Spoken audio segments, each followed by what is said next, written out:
In this video, we're going to be solving problems using Newton's third law where we have interacting objects. So we've already done a video on Newton's third law and how to draw free body diagrams and identify action-reaction pairs. And so for this video, I'm going to assume that you're comfortable drawing free body diagrams where there's interacting objects. And we're going to start there and actually solve problems for unknown things like forces and accelerations. So in this first problem, we have a ramp with two blocks. At the top of a 25-degree ramp, two blocks begin sliding down together. Block A has a mass of 7 kilograms and a coefficient of friction of 0.25. Block B has a mass of 12 kilograms and a coefficient of friction of 0.2. And we want to find the acceleration of both blocks down the ramp. The assumption is that it's going to kind of fall faster and push block A so that they move together. So the first thing that you always need to do is draw a free body diagram. So I'll draw a free body diagram for A and one for B. So for block A, it has a weight going straight down. So this is the weight of A. And then there's a normal force perpendicular to the surface. So this is the normal force on A. Block B is pushing down on block A, so there's a contact force at that surface. So this is the normal force from B on A. And then since they're going to be sliding down the ramp, there's going to be friction that is up the ramp. So this is kinetic friction on A. And now for object B, it also has a weight since it has mass. So this is the weight of B. It will have a normal force perpendicular to the surface of the ramp. So this is the normal force on B. And then, draw this a little bit bigger. Since B is pushing on A is pushing in the opposite direction on B. So we have a force that is up the ramp from object A. So this is normal force of A on B. And then we also have friction, again, since it's going down the ramp, friction will be up the ramp.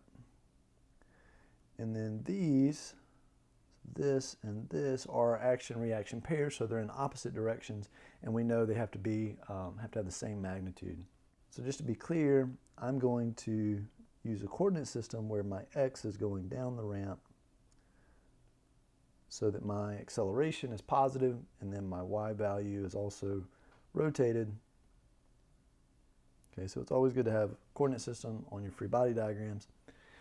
And now, as in all force problems, we want to sum up the forces using Newton's second law. So for object A, if we sum up the forces on A in the y direction, so I always start with the y direction anytime there's friction, because the y direction typically holds information about the normal force, and the normal force is relevant when you have friction. So our normal force on A is going straight up in the y direction, and then our weight has a downward component, so that's going to be ma times g, and the downward component, the y component, is going to be adjacent, so it's cosine of our angle theta, and that's going to equal 0 since it's not accelerating in the y direction. And so this tells us that our normal force for A is just mag cosine theta. So now we can sum up the forces on object A in the x direction. So if we do that, I'm going to start with positive forces. So the weight has a positive component because it's down the ramp in my positive x direction. So that's going to be ma times g times sine of theta. And then we also have this normal force from B on A. And then we have minus our force of friction, so minus K of A, and that's going to equal the mass of A times the acceleration of A. So I'm just going to write AX because we know the blocks are going to accelerate together. This is a constraint of the problem. And so it's important that you note that the acceleration of A in the x direction is equal to the acceleration of B in the x direction, and we're just going to call that AX. So now we can move on to object B. So if we sum up the forces on object B, again in the y direction first, we're going to have the normal force on object B minus the y component of its weight, so mbg, again, cosine of theta, and again that equals 0. So that tells us that mb, normal force on B, is mbg cosine theta. And if we sum up the forces now in the x direction, we get the positive x component from the weight. So I'll write that first, mbg sine theta. And then we have two forces that are negative. So we have minus in A on B. And then we have minus friction, so minus Fk sub B. And that's going to equal mb times our acceleration. So at this point we have some equations and we need to solve them, but before we do I want to make some slight changes. So number one, we said that mb on A and na on B, the normal forces from object A and B contacting each other, these are equal and opposite. And so we've already accounted for the direction when we put in our plus and minus sign. So that's taken care of in our free body diagram, but the magnitudes are equal. So really we can just call this we can call it the same thing because these are not two different values. So I'm just going to call this NAB. You call it BA or whatever you want to call it. Because these represent the same value, and so it's not two separate unknowns. They're the same thing. And now I'm going to call this my first equation and this my second equation. Okay, the equations we got from the y direction, that just tells us our normal force, and that's going to be relevant when we plug in for our frictions, because our friction is the coefficient of friction times the normal force, so we'll need to substitute that in. Okay, so I need to think about how I want to solve these equations. I don't know AX, and the only other things I don't know is NAB. Everything else I either know or I can plug in and I can solve it. Okay, so how do I need to combine these equations such that I can solve for the acceleration? Well, I need to get rid of this normal force. In equation 1, it's positive. In equation 2, it's negative. So if I just add these equations together, I should get another equation where these two cancel out and go away. So I'm going to add equation 1 to equation 2. Okay, when I do that, I'm going to write my right-hand side first. So I'm going to get MA plus MB times AX. I'm going to go ahead and factor that out. The next term I'm going to get is this mg sine theta and this mg sine theta. So if I write that, again factoring out my g sine theta, I get MA plus MB times g sine theta. My normal forces are going to cancel out. And then I have, I'm going to have two negative frictions. So I'm going to have minus, we have to write this small, mu Ka for the one on top, times the normal force. Well, the normal force is going to be Ma g cosine theta. And then my other friction is going to be minus mu Kb, and its normal force, Mbg cosine theta. So now I just need to solve for acceleration. So if I do that, I'm going to divide through by MA plus MB. Well, that's going to get rid of this MA plus MB. So we'll get G sine theta. And then in this second term, I'm going to factor out G cosine theta. So I get G cosine theta out front. And then what's left is mu Ka times MA plus, so my minus sign is already out front, mu K B MB, so just do this carefully. And then I've divided through by MA plus MB. Okay, so I don't have room to plug in all of the numbers, but if you plug in your 25 degrees, your corresponding coefficients of friction and your masses, you should get that the acceleration of both blocks is 2.2 meters per second squared. In the next problem, we have two boxes, A and B, that are connected by a massless cable while they slide together at constant speed down a 25-degree ramp. Box A has a mass of 2.5 kilograms and a coefficient of friction of 0.3, and box B has a mass of 3.5 kilograms and a coefficient of friction of 0.2. Find the tension in the cable. So this is very similar to the last problem where the two objects were connected and there was a force between them. But now instead of finding acceleration, we want to find the tension in this cable. So this would be equivalent to finding that normal force from the blocks pushing on each other in the last problem. So the first thing, as always, we want to draw free body diagrams. So I'll do that for object A and B. So again, we're on a ramp, so we're going to rotate our coordinate system. Our weight for A is going to be straight down. This is the weight of A. The normal force is going to be perpendicular to the surface, so NA. The tension from the cable is going down towards object B, down the ramp. And then if they slide down, friction is going to be up the ramp. So this is going to be the kinetic friction on A. Okay, and then I'll just put my coordinate system. So I'm going to put Y perpendicular to the ramp and X going down the ramp so that their acceleration will be positive. Okay, and now I need to draw the free body diagram for B. So B also has a weight that's going down. It has a normal force going perpendicular to the ramp. And then object B has tension going up the ramp. So it's the same tension in the rope, but which object you're looking at determines the direction of tension. And since it's going to slide down, again, there's going to be friction going up the ramp. Okay, and then finally I'll put my coordinate system, X and Y. So my weight is the only force that has an X and Y component, so I'll need to address that later. And now, after you draw your free body diagram, the next step is to start summing up forces using Newton's second law. So I'm going to start with object A. So if I sum up the forces on A, again, I always like to start with the Y direction anytime there's friction because of my normal force.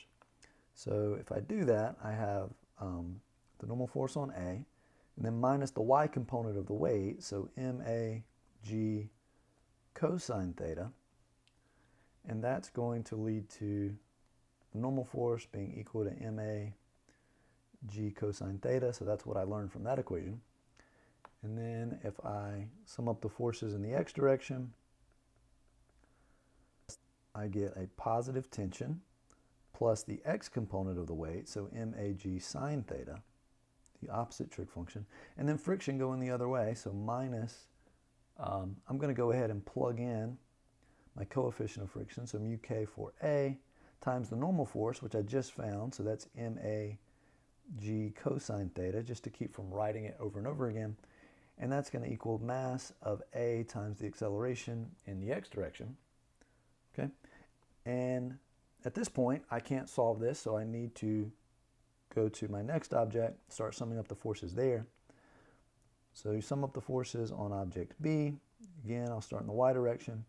So there's the normal force on object B minus the Y component of the weight. We solve that, and we get the normal force on B is MBG cosine theta. So again, that's what we learned from summing up the forces in the X direction, or in the Y direction, sorry. And now if I do the X direction, I'm going to start with positive forces, so I get the X component of the weight, so MBG sine theta. And then minus tension and minus friction, so that's going to be mu k for B times the normal force of B, which we just found, MBG cosine theta. And that's going to equal the mass of B times its acceleration. But again, just like in the last problem, in order for there to remain tension in this problem, these objects have to kind of go together. And so our constraint is that the acceleration for A in the X direction is equal to the acceleration of B in the X direction, and we're just going to call that AX. So again, now we have two equations. So this is our first, this is our second.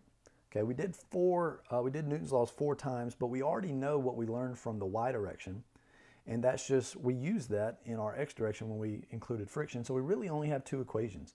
So if you wanted to clean up and kind of organize this, you could get rid of the Y equations just so it doesn't look so cluttered. So we're looking for tension but we don't have acceleration. So there's two unknowns and we have two equations. So what we want to do is, since we know that AX is equal to each other for both of these equations, we want to solve for AX and then set these equations equal to each other so that we can solve for the tension. Okay, so to put that in words, we want to solve both equations for, and there's different ways you could think about this in terms of algebra. But I'm going to do it this way. So we're going to solve for AX and then set equal to each other. So I'm going to do that kind of all in one step. So if you need to take more time, do that, do it very carefully. So equation 1, I'm going to put on the left. So in order to solve for AX in this first equation, I'm going to take everything here, do this in blue, everything here, and I'm going to divide by MA, and that's going to leave me with AX. So if I do that, then I get T divided by MA, and then my MA in the second term is going to go away, so I just get G sine theta. It's also going to go away in the next term, so minus mu K A G cosine theta, and that is AX from the first equation. So now I'm going to set this equal to AX from the second equation. So again, I'm going to take everything over here and divide by MB. So if I do that, I get G sine theta, my MB goes away, minus T over MB, and then it goes away in this last term as well, mu K B G cosine theta. Okay, so at this point my acceleration is gone, and I know everything but tension, so I just need to get it all to one side and solve for it. So if I do that, I'm going to move this term to the left, everything else over here to the right. So this is going to go over there, and this is going to go that way. So if I do that, I'm going to factor out my T, and I get 1 over MA plus, this term on the right becomes positive when I move it over, 1 over MB. And then if I move everything to the left, notice I have a G sine theta on both sides, so when I subtract it on the left to get it to the right, it's just going to go away. So now both terms that are left have a G cosine theta left, so I'm going to factor it out. And what's left is mu K A minus mu KB. Okay? And then the only step that's left is to solve for T. So now to make my algebra easier, I'm going to rewrite this using a common denominator. And if I do that, it's going to be MA plus MB over MA MB. Okay? So now when I want to move it to the other side, I can just multiply by the reciprocal. So if I do that, then my T is going to be by itself. And I have G cosine theta, just rewriting these terms, mu K A minus mu KB. And again, I want to multiply by the reciprocal, so that's going to be MA times MB on top divided by MA plus MB on the bottom. And if you plug in all of these numbers, you should get the tension as 1.3 newtons. In the next problem, we have a 6 kilogram block that sits on top of a 4 kilogram block. The coefficient of static friction between the blocks is 0.5, and the coefficient of kinetic friction between the bottom block and the floor is 0.25. And we want to find the acceleration of the top block if it's pulled with the maximum amount of force without it sliding across the bottom block. Okay, so we want to pull on the top block, but not so hard that it slides across B. We kind of want to pull on A, but bring B along with it. Okay, and so we're going to start off the same way we do all of these problems, and we're going to draw a free body diagram. So I'm going to move this up. I'm going to do this for A and for B. So we'll start with object A. So it has a weight that is straight down. It also has a normal force that's perpendicular to the surface. And then if we pull to the right with our force F, then friction that's going to keep it from sliding across B is going to be to the left. And since it's not sliding across B, we don't want it to slide across B. This is going to be static friction. Okay, so even though A is moving, it's not moving across the surface where there's friction, and so this is going to be static friction. So now if we look at the free body diagram for B, First of all, I'm going to call this normal force from A. This is the normal force from the surface of B. So I'm going to put this as the normal force of B on A. So it's B pushing on A. And the reason I'm going to do that is A is also pushing down on B. So there's a normal force from A on B. And doing it this way makes it more obvious that these are action-reaction pairs. B is pushing on A the same amount A is pushing on B, just in opposite directions. So we have the normal force from A pushing down on B. We also have the weight of B. There's a normal force perpendicular to the surface, so that's just MB. So we want them both to move together to the right. Well, that means that there's going to be kinetic friction between B and the surface below it. But there's also this static friction from A on the top. Okay, so if there's a force of static friction to the left on A, that must mean there's a static friction force from to the right on B. Okay, so these again are action-reaction pairs. So now we can sum up the forces on both objects. We'll start with A.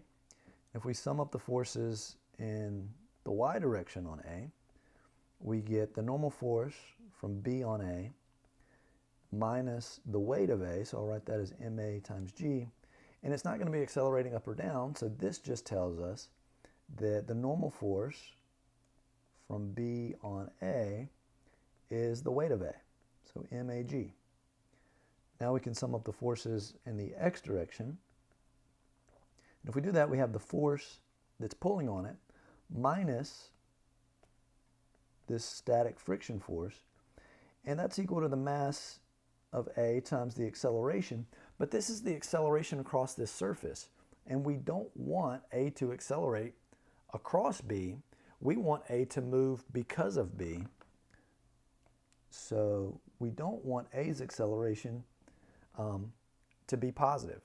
Okay, so we want it to be 0, and that means our force that we need to pull with needs to equal, if it's maximum, it needs to equal the force of static friction, which is mu k between the two surfaces, so not mu k, mu s between A and B, and that was given to us, times the normal force between the two, and so that's going to be MB on A, or MA times G, so that's what we just found. So now we know what our force is, but we need to find the acceleration of both blocks together, so that's going to be the acceleration of B, because B is going to be the object that's actually moving across the floor. So if we sum up the forces on B, we'll start again with the y direction. That's going to equal the normal force of B, and then minus the normal force of A on B, but these are action-reaction pairs, so they're the same value. So MA on B, these are the same, and we've already accounted for the direction in our free body diagrams and with this minus sign. So really I can just replace NA on B with its value MAG. Okay, so I'm going to do that. Okay, and it's because these are action-reaction pairs. And now I have the weight of B, so minus MB times G, and that's going to equal 0 since it's not accelerating in the y direction. And this tells us the normal force on B is equal to the mass of A plus the mass of B, so these become positive when we move it to the other side, times G. And this makes sense. This tells us that the normal force from the floor has to support both mass A and mass B, and so that's how hard it's pushing on B. So now if we sum up the forces in the x direction, we have this positive force of static friction, so I'll write it first, minus our force of kinetic friction. And that's got to equal our mass of object B times its acceleration. Okay, so remember we're only summing up the forces on B, and so only the mass of B goes here, not the mass of B and A. So now if we fill this out for our forces of friction, our force of static friction, we already know what that is from summing up the forces on A. So this is going to be mu s MA times G, and then the force of kinetic friction, it's going to be our coefficient of kinetic friction, times the normal force on object B, because it's the normal force from the surface of the floor, which is where the friction is. Okay, so this is going to be mb, which is ma plus mb times g. So when you're trying to determine the normal force for your force of friction, it has to be the normal force at the surface where that friction is taking place. Okay, so make sure your coefficients of friction, your normal force, correspond to the location or the two surfaces where that friction is present. Okay, and then this is equal to mb times our acceleration in the x direction. So now we just need to solve for ax. So we'll just divide everything by mb, get mu s ma times g minus mu k ma plus mb times g all over mb. And if you plug that in, you should get something like 1.23 meters per second squared. In the next problem, we have a small 1.5 kilogram block that is sitting on top of another 2.5 kilogram block resting on a flat surface. The top block is attached to a wall by a cable, while the lower block is pulled in the other direction by a 24 Newton force. The coefficient of kinetic friction between the two blocks and between the lower surface and the bottom block is 0.35. Find the tension in the cable attaching the top block to the wall and the acceleration of the bottom block. So we'll start just like our other problems, drawing free body diagrams. We have one for the top and one for the bottom. So I'm going to start with the bottom block. So the bottom block has a weight, first of all, so the weight of the bottom block. And then the top block is pushing down on the bottom block. So there's a normal force from that surface. So normal force from the top onto the bottom block. Then there's a normal force from the surface keeping the bottom block from going down through it. So we'll just call this normal force on B. We have our 24 Newton force pulling to the right. And then as it's pulled across this surface, there's going to be friction between the bottom block and the bottom surface. So we'll call that kinetic friction on B. But it's also being pulled across this top block. The top block is held in place, and so it's like a surface that's just sitting there just like the floor that the bottom block is going to move across. So we'll call this kinetic friction from the top block onto the bottom block. And now we're ready to start drawing the free body diagram for the top block. So we have the weight from the top block, the normal force from the bottom block on the top block. So again, notice these are action-reaction pairs. And then the tension from this cable at the top is going to be to the left. And if there's kinetic friction between the bottom block and the top block going to the left on object B, that must mean there's kinetic friction going to the right from B on T. So from the bottom onto the top. And the way you should think about this is moving the bottom block to the right across the top block is the same thing as if you left the bottom block still and moved the top block to the left. And so if the top block were moving to the left, there would be kinetic friction to the right. Okay, so you can think about it in terms of action-reaction pairs, or you can imagine that you hold the other object still and then you move the object you're interested in and ask yourself, what direction would friction have to be in? So now we can sum up the forces on both blocks. I'll start with the top block. If we sum up the forces on the top block in the x direction, we get the kinetic friction from B on T minus the tension pulling in the cable on top. And that's going to equal 0 since it's not accelerating in the x direction. And so that tells us that our tension is equal to this force of kinetic friction from B on T. And then if we sum up the forces in the y direction on the top block, we have the normal force from B on T, part of our one of our action-reaction pairs. So this is also an action-reaction pair, minus the weight from the top block. And again, it's not accelerating in the y direction either. So this is going to give us that the normal force, B on T, is equal to the weight. So I'll just put mass of the top block times G. So now we can take our equation from the x direction. The tension is equal to the force of kinetic friction of B on T. And this is going to equal the coefficient of friction between the two surfaces times the normal force, but that's what we just found, mb on t. And so this is going to equal mass of the top block times g. And if we want, we could go ahead and plug that in if we wanted to solve for it. And our coefficient of friction is 0.35 times 1.5 kilograms for the top block times 9.8 meters per second squared. And now we know the tension is 5.145 newtons, or if you wanted to report this number, you could do 2 sig figs 5.1 newtons. And now if we want to sum up the forces on the bottom block, get the sum of the forces on B, and start with the y direction. We have the normal force on B, so again looking at my free body diagram, minus this normal force from T on B, which again we just found, minus the weight of B, and that equals 0 since it's not accelerating in the y direction. And so we can solve for the normal force on B, and this is just in T on B plus the weight.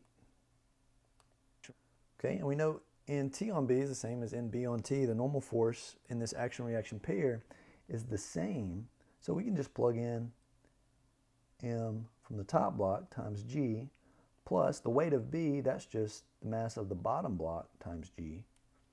So we could factor this out, simplify it, and you get the sum of the masses of the two blocks times G, and that's our normal force. So now all that's left is to sum up the forces in the x direction. If we do that, we have this 24 Newton force minus our force from friction between the surface, so FKB, minus the other kinetic friction between the two blocks, so FKT on B. And that's going to equal the mass of B times the acceleration in the x direction. Again, remember, only object B, since we're summing up the forces only on B. And so now if we solve for our acceleration, this term is just mu k times the normal force on B, which we just found to be this. And this is the same as this term from our action-reaction pair. And so that's just our tension that we found at this step.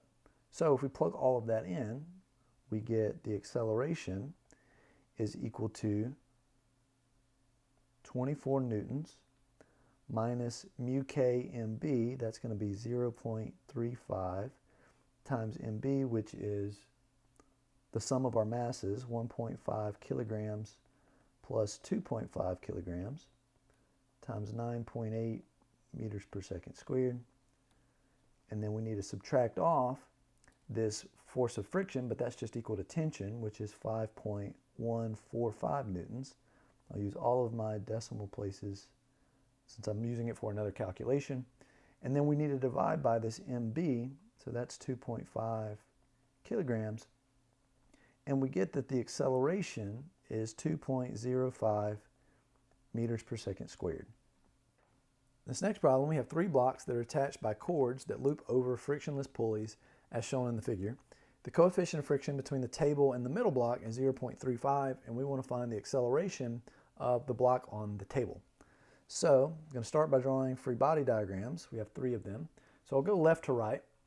Block A has a weight that is straight down, and it has tension in this cable that's pulling it up.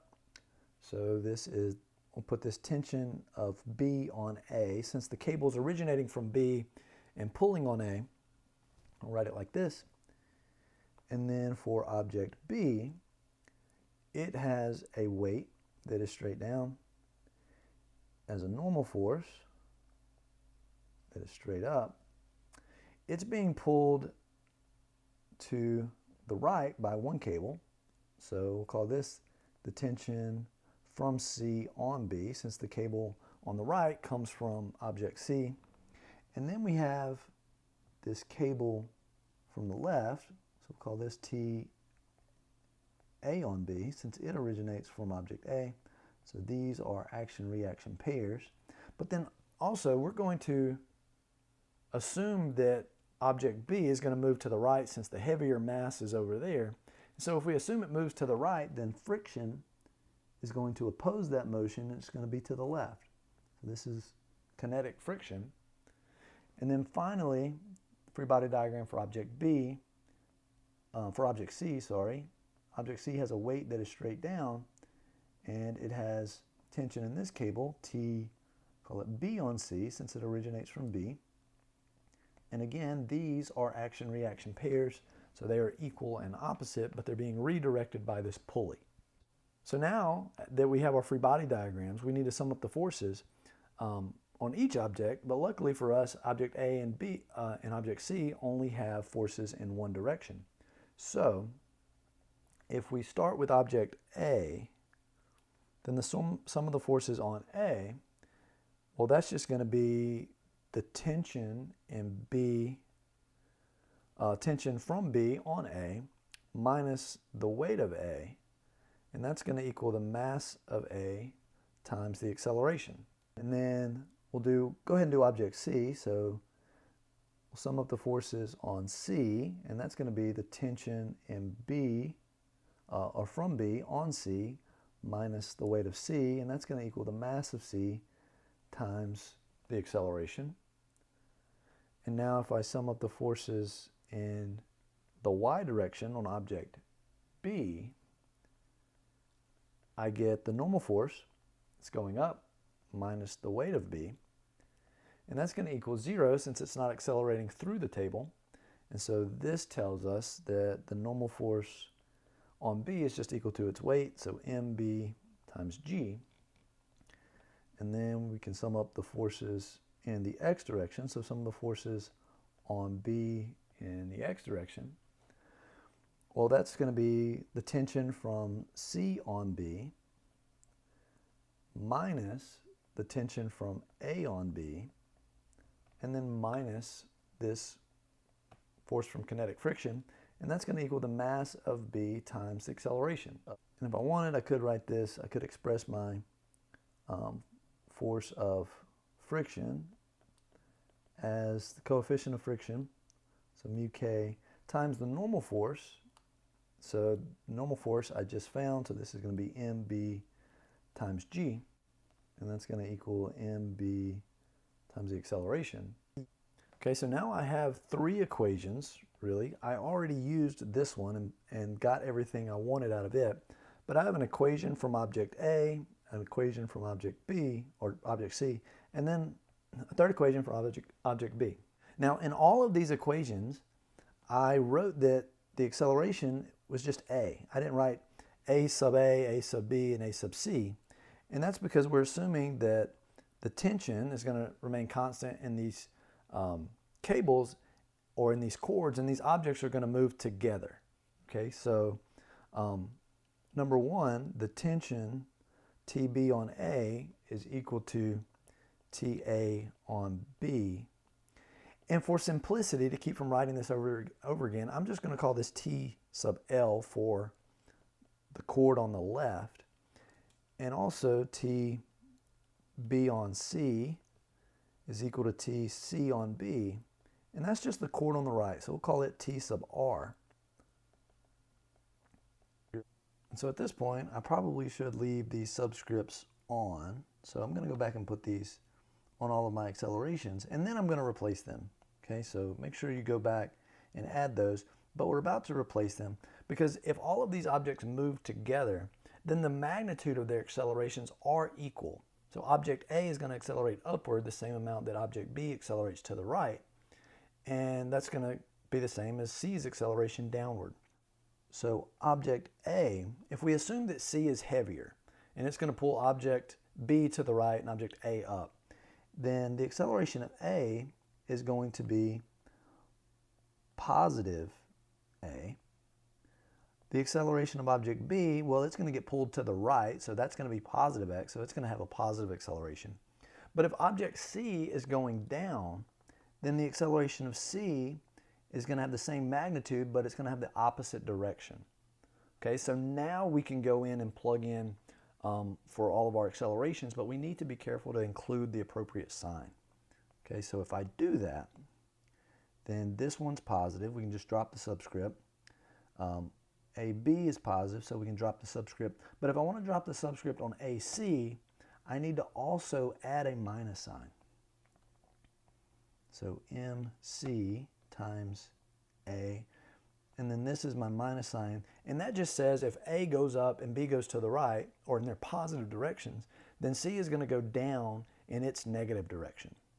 So now I'm going to rewrite my equations on a clean sheet, and I'm going to rewrite it in terms of TL and TR, and then we're going to solve these equations. So for our first equation, we have TL, the tension in the cord on the left, so A on B or B on A, minus MAG equals MA times the acceleration.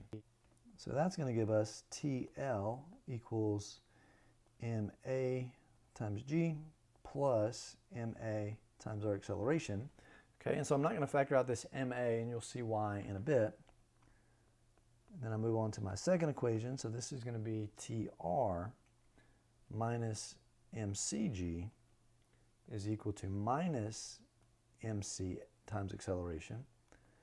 And this gives me tension in the right cable is equal to MCG minus MCA.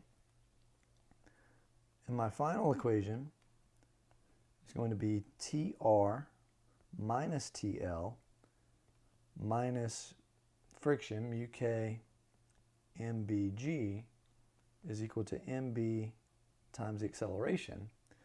And so I'm going to solve this one for TR minus TL, and that's going to equal MBA plus mu K MBG.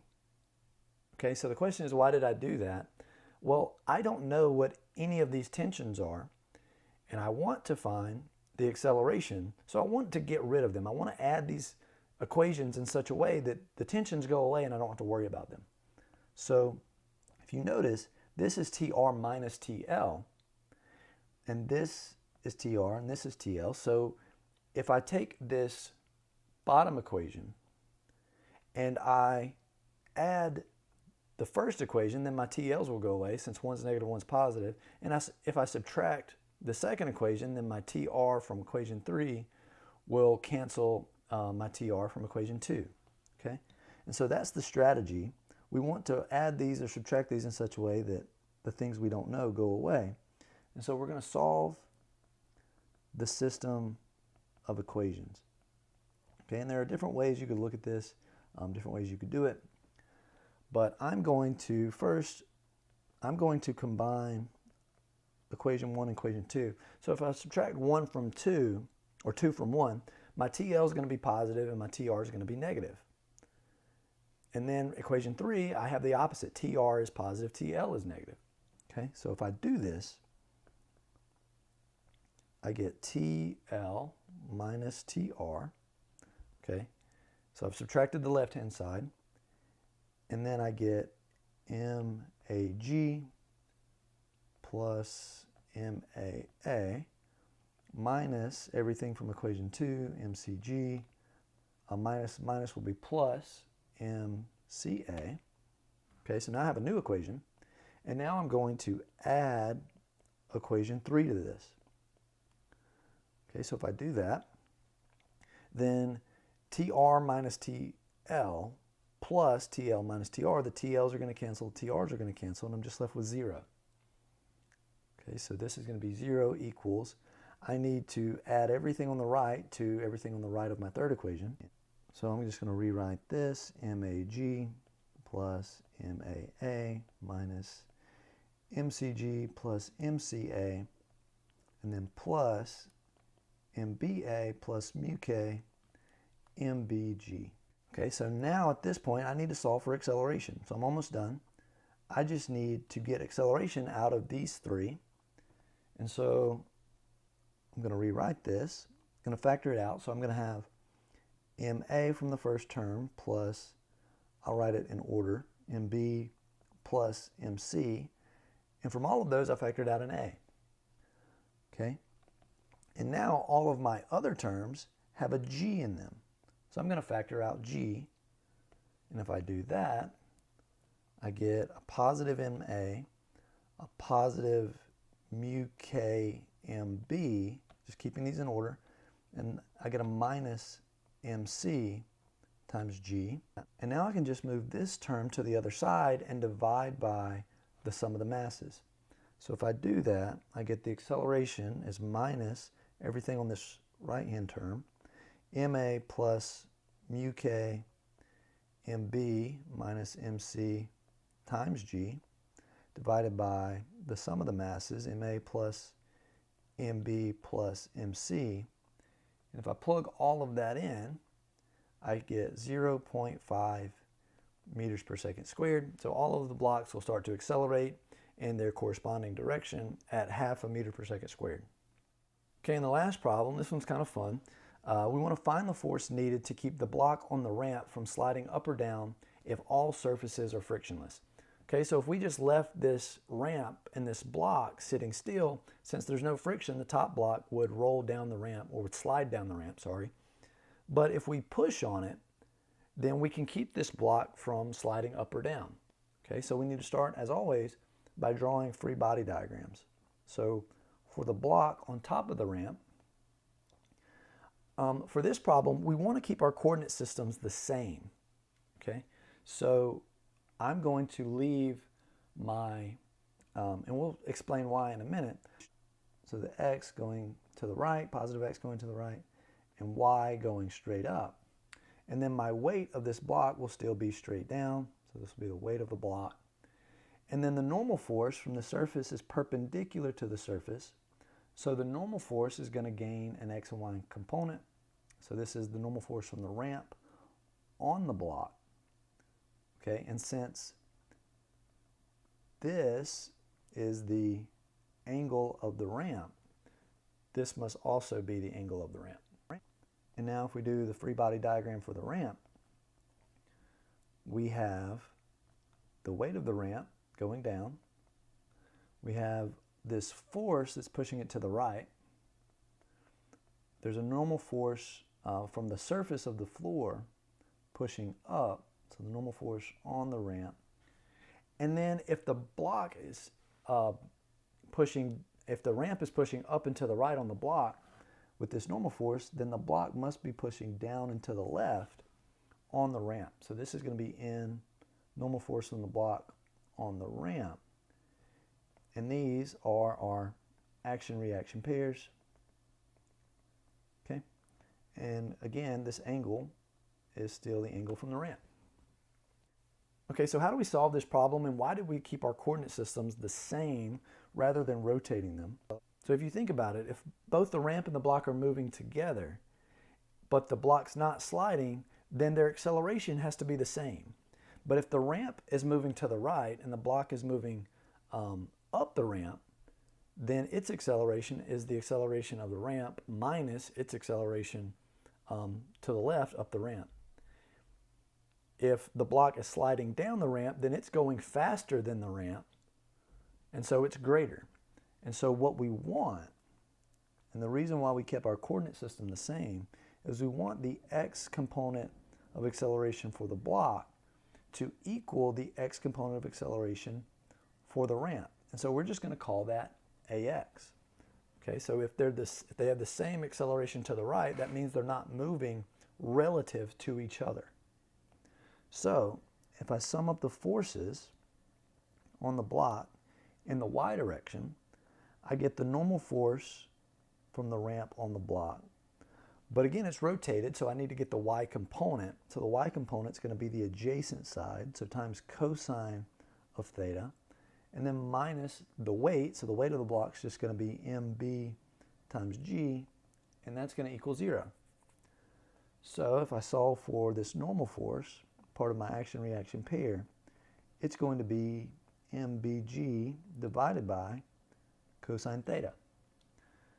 And now if I sum up the forces in the x direction, I get the x component of this normal force. So that's just going to be the opposite trig function, sine theta. And that's it. And that's going to equal the mass of B times the acceleration. So now if we solve for the acceleration, this is going to be, well, in r on b, we just found that. That's mb g cosine over cosine theta. And then it's multiplying sine theta, and we need to divide by mb. So our mb is going to cancel, and sine theta over cosine theta, that's just tangent. So tangent theta. So now let's sum up the forces on the ramp. We'll start with the x direction because we may not even need the y direction. So now we'll sum up the forces on the ramp. We'll start in the x direction. If we do that, we have this force that's pushing on it minus the x component of the normal force. So that's going to be the normal force times sine theta. And that's going to equal the mass of the ramp times the acceleration in the x direction. If we solve for F, this is going to be this normal force times sine theta plus mr times ax. Well, we know this normal force is just an action-reaction pair, so we've already found it. And we also found the acceleration all from our equations for the block. So if we substitute those in, we get this force is equal to, this normal force is just n or mbg over cosine theta times sine theta plus mr times ax, but ax is just g tangent of theta.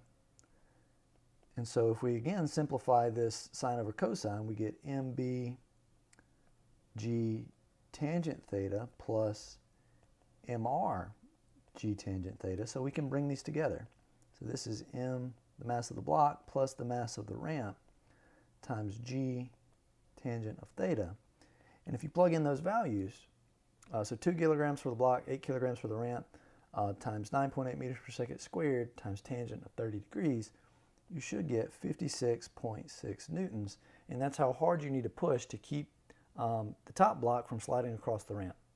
So I hope these problems were helpful. You definitely have to take your time, get really good at drawing free body diagrams, but then notice how the steps are always the same. You always draw a free body diagram, sum up your forces in all directions, and then you just have to take the information from the problem and solve your equations. But if you do the same steps on every problem, you will eventually have enough information to solve for whatever you're looking for. So I hope this helped, and I'll see you in the next video.